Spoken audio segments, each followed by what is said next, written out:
is delay on consoles so insurmountable? Simply put, consoles are just not as powerful as PCs. Like, completely.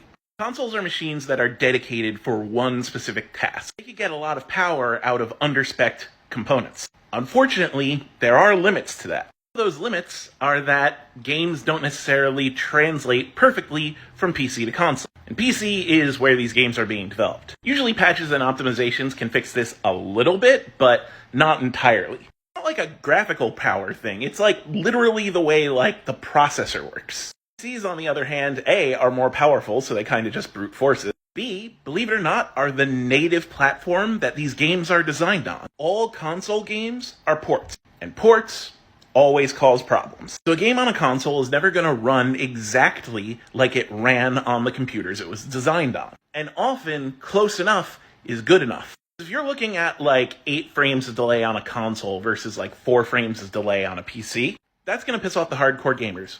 And guess what fraction of the public the hardcore gamers are? Barely a percent. Barely a percent of a percent.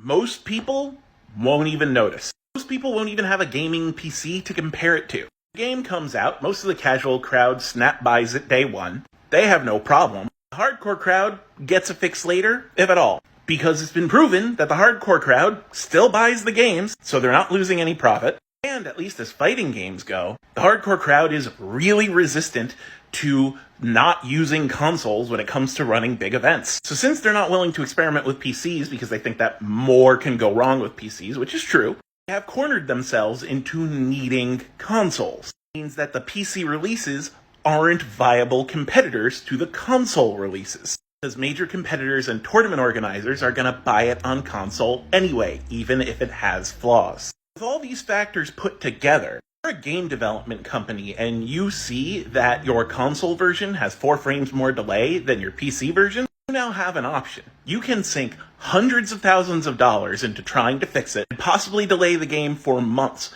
costing hype and sales. Or you can release it and just deal with the fact that the delays are different, deal with the fact that there will be a small backlash which will mostly be ignored, take your money right now, and then after the fact, put out a Band-Aid patch, which probably costs a lot less. From a business standpoint, it's obvious what choice you want to make. Choose the thing that makes you spend less money and make more money. If there's anything gamers are bad at, it's voting with their wallet. If gamers wanted to see comparable performance between the console and the PC, then they should not buy the console version and buy the PC version. But there are a million reasons why gamers do not do that. Means you've guaranteed them sales, which means you've guaranteed they don't have to try very hard to get you to purchase the game, which means they don't have to try very hard to make the game the quality you want.